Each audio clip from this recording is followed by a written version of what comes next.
Hi guys, welcome back to my channel. Hope आप सभी बहुत अच्छे से होंगे।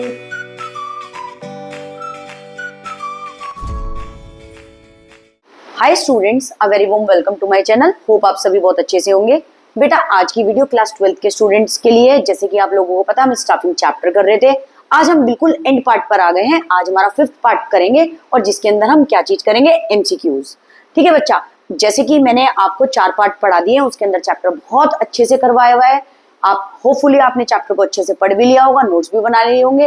और अगर अभी तक नहीं पढ़ा है, जल्दी से जाके पढ़ लीजिए। और जो चैनल पे नहीं है, जल्दी से सब्सक्राइब कर लीजिए। वीडियो को एंड तक जरूर देखना बेटा, और एमसीक्यू भी आपके और अच्छे से हो जाएंगे। चलिए, एमसीक्यू मल्टीपल चॉइस क्वेश्चन, जिसका सबसे पहला है स्टाफिंग का। बहुत ध्यान से सुनिएगा। इम्पार्टिंग का मतलब होता है प्रोवाइडिंग। याद रखिएगा बेटा, इम्पार्टिंग का मतलब होता है providing skills necessary to perform a job. ये बात बोल रहे हैं, imparting skills, providing skills to do some job या to perform a job is called what. आपको ऑप्शन दिए होंगे, क्या वो ट्रेनिंग कहलाया जाता है, क्या वो डेवलपमेंट कहलाया जाता है, क्या वो रिक्रूटमेंट कहलाया जाता है, क्या वो सिलेक्शन कहलाया जाता है। मैंने आपको जैसे कि बताया है, जहां भी स्किल्स और नॉलेज की बात आए वो ट्रेनिंग होता है।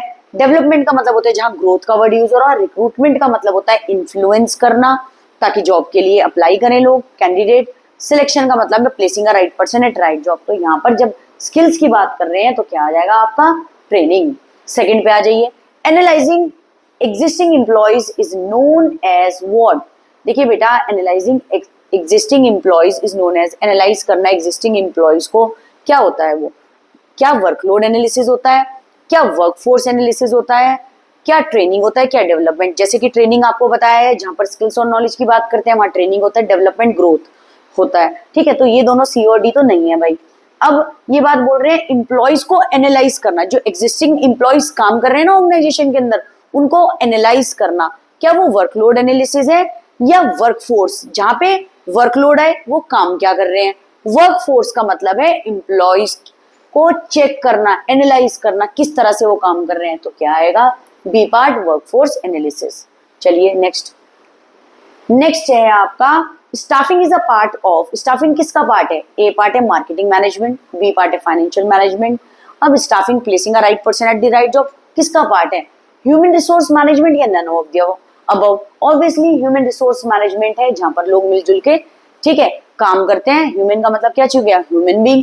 ठीक है, human as a resource, as a staff, as a management काम करता हो ऑर्गेनाइजेशन के अंदर, क्योंकि स्टाफिंग का मतलब ही है placing a right person at the right job. ठीक है, और सिलेक्ट करा जाएगा किसके लिए, ताकि ऑर्गेनाइजेशन गोल अचीव हो। तो वो क्या हो जाएगा, ह्यूमन रिसोर्स मैनेजमेंट। नेक्स्ट है analysing total number of employees required to perform the job in the organisation is called. ये बात बोल रहे हैं, टोटल नंबर ऑफ एम्प्लॉयज को एनालाइज करना, जो किसी जॉब के लिए, जो किसी जॉब को करने के लिए ऑर्गेनाइजेशन के अंदर रिक्वायरमेंट हो जिनकी। ठीक है, ये एनालाइज करना कितने नंबर ऑफ एम्प्लॉयज चाहिए किसी जॉब को परफॉर्म करने के लिए ऑर्गेनाइजेशन के अंदर। वो क्या चीज होता है? क्या वो वर्कफोर्स एनालिसिस है? बिल्कुल भी नहीं है वो। क्या वो वर्कलोड एनालिसिस है? ठीक है, रिक्रूटमेंट या सिलेक्शन। रिक्रूटमेंट मैंने आपको बता दिया, इन्फ्लुएंस करना किसी कैंडिडेट को ताकि वो अप्लाई करे किसी जॉब के लिए। सिलेक्शन का मतलब ये होता है बेस्ट कैंडिडेट को सिलेक्ट करना ऑर्गेनाइजेशन के अंदर। अब वर्कफोर्स एनालिसिस का मतलब ये है स्टाफ को एनालाइज करना। और वर्कलोड एनालिसिस क्या चीज होता है बेटा? किसी जॉब को परफॉर्म करने के लिए कितनी एम्प्लॉयज की जरूरत पड़े, वो क्या चीज है, वर्कलोड एनालिसिस। आई होप आपको अच्छे से समझ आ रहा हो। इन एमसीक्यूज को बहुत अच्छे से करिएगा। नेक्स्ट है visit by senior manager to various professional college to search the prospective सबसे अच्छा intelligent candidate is known as. क्या होता है? अगर एक सीनियर मैनेजर प्रोफेशनल कॉलेज गया है तो वो क्या होगा? क्या वो इंटरनल रिक्रूटमेंट है? इंटरनल रिक्रूटमेंट क्या होता है? ऑर्गेनाइजेशन के अंदर से ही रिक्रूट करना किसी कैंडिडेट को। बी रिकमेंडेशन फ्रॉम एम्प्लॉयज है? बिल्कुल भी नहीं होगा। रिकमेंडेशन फ्रॉम एम्प्लॉयज, जो एग्जिस्टिंग एम्प्लॉय वर्क कर रहा हो वो अपनी फ्रेंड फैमिली में से किसी को रिकमेंड करे रिक्रूट करने के लिए, वो भी नहीं होगा। Third employment exchange.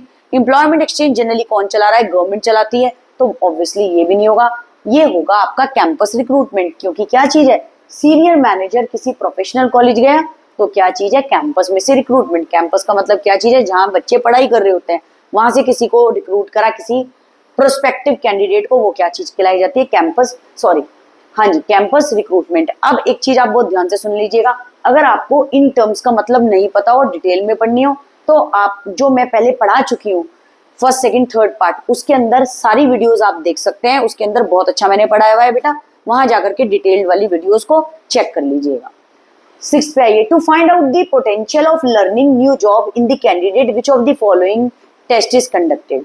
किसी का पोटेंशियल चेक करना है, पोटेंशियल ऑफ लर्निंग चेक करना है न्यू जॉब के अंदर कैंडिडेट का, तो आप कौन सी टेस्ट कंडक्ट करेंगे? क्या वो इंटेलिजेंस टेस्ट है, क्या वो एप्टीट्यूड टेस्ट है, क्या वो ट्रेड मतलब बिजनेस टेस्ट है, या वो पर्सनालिटी टेस्ट है? ऑब्वियसली वो क्या होगा? एप्टीट्यूड टेस्ट होगा। चलिए आगे,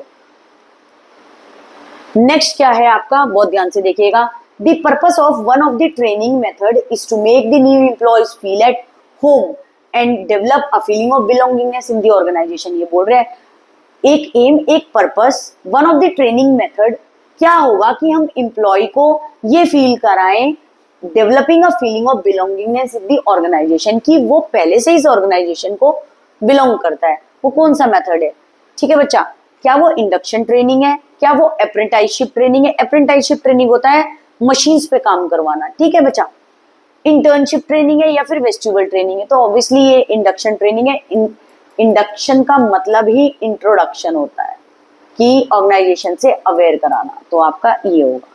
8 देखिए, विच of the following is called a negative process.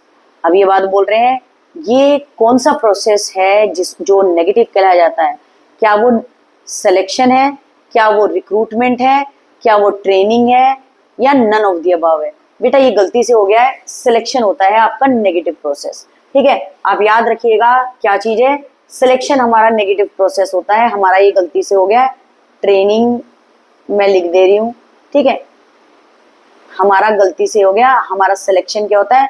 Negative process है। तो इसलिए आपका आंसर क्या चीज है, याद रखिएगा, गलती से मिसप्रिंटिंग हो गई है, सिलेक्शन हमारा राइट आंसर है। सिलेक्शन हमारा नेगेटिव प्रोसेस होता है, रिक्रूटमेंट हमारा पॉजिटिव प्रोसेस होता है। इसके अंदर हम रिक्रूट करते हैं पर्सन को इंटरनल और एक्सटर्नल लेवल।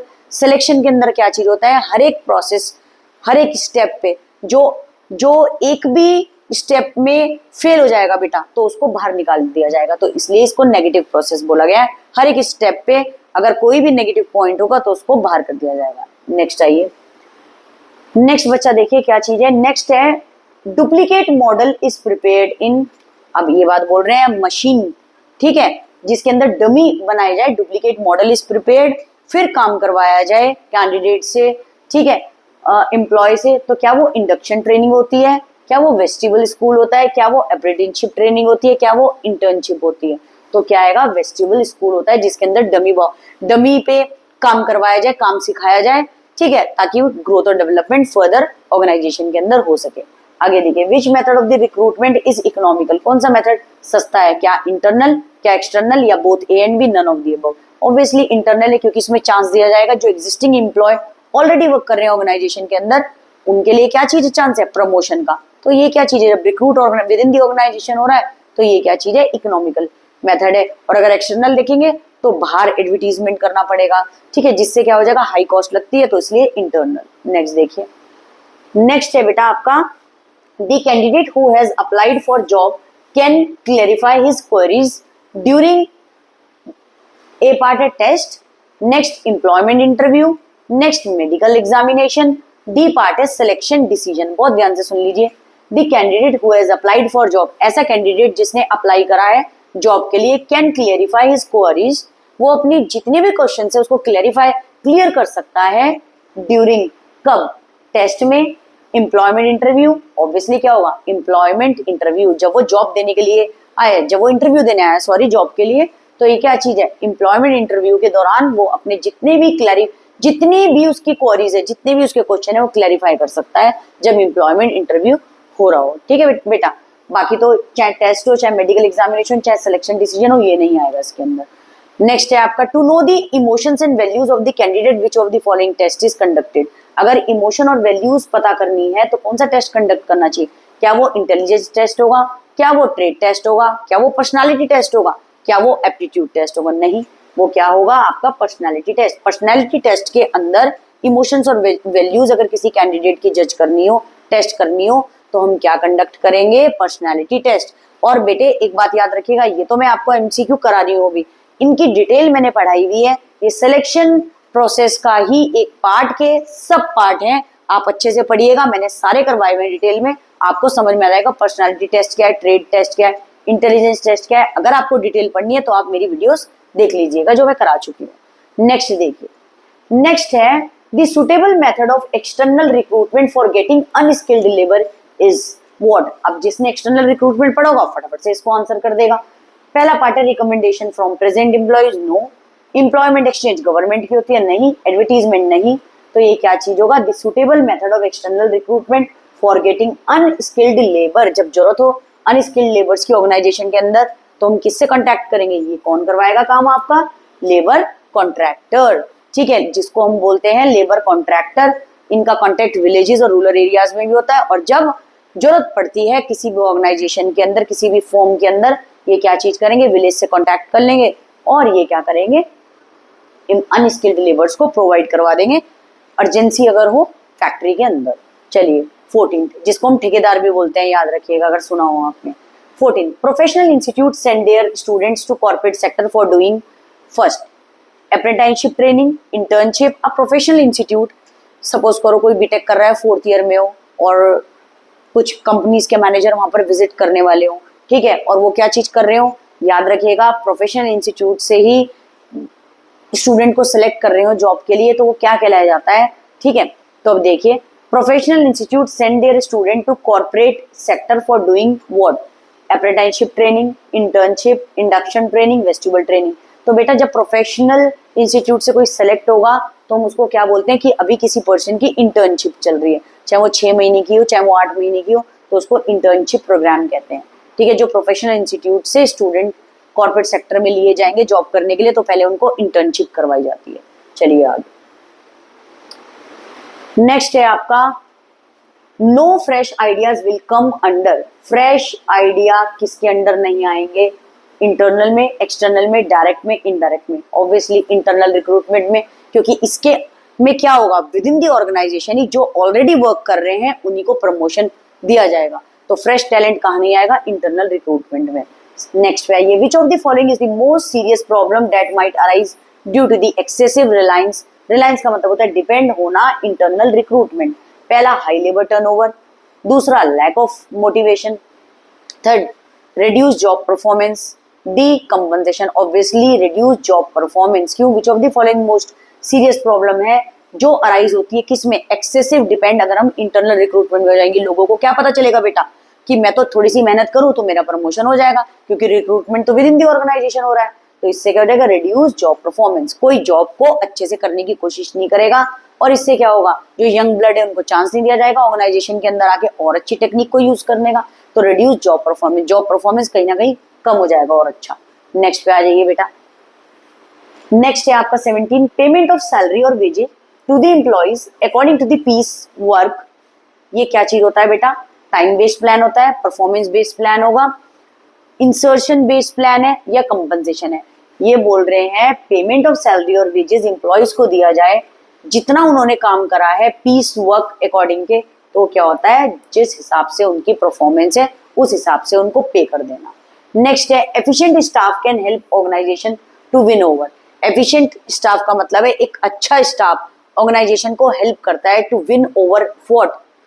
बाहर से क्या होगा, ऑर्गेनाइजेशन के अंदर कितने सारे कॉम्पिटिटर्स होंगे, मैनेजर। अच्छा अब आप ये देखिए, अगर आपका स्टाफ बहुत एफिशिएंट है, काम करने में बहुत अच्छा है, ये हेल्प कर सकता है ऑर्गेनाइजेशन को टू विन ओवर किस चीज से, क्या आपका कॉम्पिटिटर्स, मैनेजर्स, सोसाइटी या सुपीरियर्स। तो ऑब्वियसली कॉम्पिटिटर से। अगर आपका स्टाफ बहुत अच्छा है तो ये हेल्प कर सकता है organisation to win over the competition. Next देखिए, नेक्स्ट है आपका staffing is for big organisation, small organisation, A and B both या नन। स्टाफिंग हमेशा स्मॉल ऑर्गेनाइजेशन के लिए अच्छी रहती है, placing a right person at the right job, ताकि ऑर्गेनाइजेशन गोल बहुत अच्छे से एफिशिएंटली और इफेक्टिवली अचीव हो सके। नेक्स्ट में आ जाइए, human resource management is for, human resource management यानी स्टाफ को ऑर्गेनाइज करना, ठीक है, ताकि वो काम अच्छे से करे। तो वो क्या होता है, वो लार्ज ऑर्गेनाइजेशन के अंदर है, बी पार्ट है स्मॉल ऑर्गेनाइजेशन के अंदर है, ए और बी दोनों है, या फिर नन ऑफ द अबव। तो क्या आ जाएगा आपका, लार्ज ऑर्गेनाइजेशन के अंदर ह्यूमन रिसोर्स मैनेजमेंट बहुत जरूरी है। किस एम्प्लॉय को किसके अंडर काम करना है, कब करना है, ताकि डुप्लीकेशन ऑफ वर्क अवॉइड हो सके, वेस्टेज अवॉइड हो सके। कहाँ पर होता है ये? लार्ज ऑर्गेनाइजेशन के अंदर। आई होप आपको बहुत अच्छे से समझ आ रहा हो बच्चा। अब आपके ये है फिल इन द ब्लैंक्स, देखिए बहुत अच्छे से करिएगा। Process of searching for prospective candidate is known as what? अगर हम एक प्रोस्पेक्टिव कैंडिडेट को सर्च कर रहे हैं वो क्या कहलाया जाएगा? रिक्रूटमेंट। क्योंकि रिक्रूटमेंट के अंदर ही होता है, हम सर्च करते हैं देन इन्फ्लुएंस करते हैं कि जॉब के लिए अप्लाई करें। Candidate dash bring overall growth, जहां पे ग्रोथ का नाम आ गया आपको याद रखना है क्या होता है? Development. Dash recruitment motivates existing employees, ऐसा कौन सा रिक्रूटमेंट है जो ऑलरेडी वर्क कर रहा है ऑर्गेनाइजेशन के अंदर, उनको मोटिवेट करे थ्रू प्रमोशन? तो क्या आ जाएगा? Internal recruitment. Very easy. Fourth, staffing process begins with. अब स्टाफिंग प्रोसेस का फर्स्ट स्टेप क्या है? वो कह रहे हैं बिगिन किससे होता है? पहला है एस्टिमेटिंग मैन पावर रिक्वायरमेंट, कि कितनी ह्यूमन रिसोर्स की जरूरत है, कितने स्टाफ की जरूरत है, ये चेक करना सबसे पहले। Next, providing the candidate the post for which he is selected is called what? Placement. Candidate को जिस पोस्ट के लिए सेलेक्ट करा गया है वो क्या कहलाया जाता है? Placement. Next, the new employ gets familiarized with working style of an organization under that program, जिसके अंदर इंट्रोडक्शन करवाया जाए एम्प्लॉयज को। ये क्या कहलाई जाती है? कैसी ट्रेनिंग होती है? इंडक्शन। इंडक्शन को इंट्रोडक्शन भी बोलते हैं बेटा। New employees get familiarized with working style of an organization, की ऑर्गेनाइजेशन में कैसा काम होता है, उसके रूल्स एंड रेगुलेशन बताना, वो कौन सी ट्रेनिंग में होता है? इंडक्शन में। Next, professional institute organise dash training for their student. अब प्रोफेशनल इंस्टीट्यूट की बात करें कॉलेजेस वगैरह के लिए, तो वो कैसी ट्रेनिंग प्रोवाइड कराते हैं स्टूडेंट को? जिसको बोला जाता है इंटर्नशिप। ठीक है बेटा। Next, to method of internal recruitment, obviously transfer और प्रमोशन। ट्रांसफर करेंगे तो इसके अंदर सैलरी वगैरह नहीं बढ़ेगी, ठीक है। प्रमोशन होगा तो सैलरी, रिस्पॉन्सिबिलिटीज, ठीक है, इमेज, डेजिग्नेशन, सब कुछ बढ़ेगा। 9, term and condition of jobs are written in contract of employment. जब एक कॉन्ट्रैक्ट होगा एम्प्लॉयमेंट का, जब जॉब दी जाएगी तो पूरा कॉन्ट्रैक्ट भरना होगा, कब से ज्वाइन करा है, उसकी टर्म्स एंड कंडीशन बता दी जाएगी। Next, dash recruitment is suitable when we required large number of candidate. जब लार्ज नंबर ऑफ कैंडिडेट की जरूरत पड़ती है तो कौन सा रिक्रूटमेंट यूज करा जाता है? एक्सटर्नल। आई होप बहुत अच्छे से आपको क्लियर आउट हो गया हो बेटा। बहुत अच्छे से पढ़िएगा एमसीक्यू। अगर कोई भी चैप्टर में डाउट हो तो आप मेरे को कमेंट बॉक्स में बता देना। कोई भी टॉपिक दोबारा पढ़ना हो, बस अच्छे मार्क्स लेकर के आना आप लोग, और अच्छे से वीडियोस को देखना, एंड तक वीडियो जरूर देखना। और कोई भी प्रॉब्लम हो किसी भी टॉपिक में, किसी भी चैप्टर में, मुझे बता देना कमेंट बॉक्स में, मैं आपको दोबारा करा दूंगी। कोई भी केस स्टडीज में प्रॉब्लम हो, केस स्टडी को जरूर से अपने बुक से, कोई भी बुक हो, पूनम गांधी हो आपके पास, सुभाष देव, कोई भी बुक हो, विवासन हो, आप कोई भी बुक से अगर पढ़ रहे हो तो आप केस स्टडी को जरूर पढ़िएगा, और टॉपिक वाइज पढ़िएगा, देन केस स्टडी क्रैक करिएगा, फिर टॉपिक पढ़िएगा, केस स्टडी करिएगा। इससे बहुत इजी रहेगा। अब बोर्ड एग्जाम के लिए 3 महीने रह गए हैं, अच्छे से पढ़ाई करना। Thanks for watching my video. Thank you so much.